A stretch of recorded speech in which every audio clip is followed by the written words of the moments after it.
Let us check it out. 18, yes.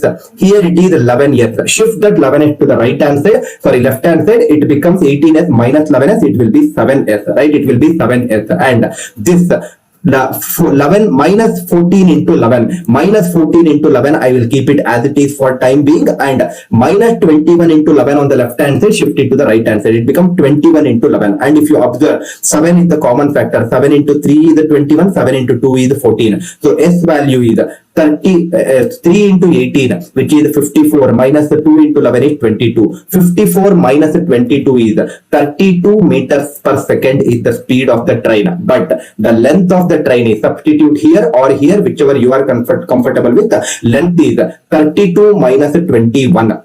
It is 11 multiplied by 36 seconds. 11 into 36 will be 396 meters.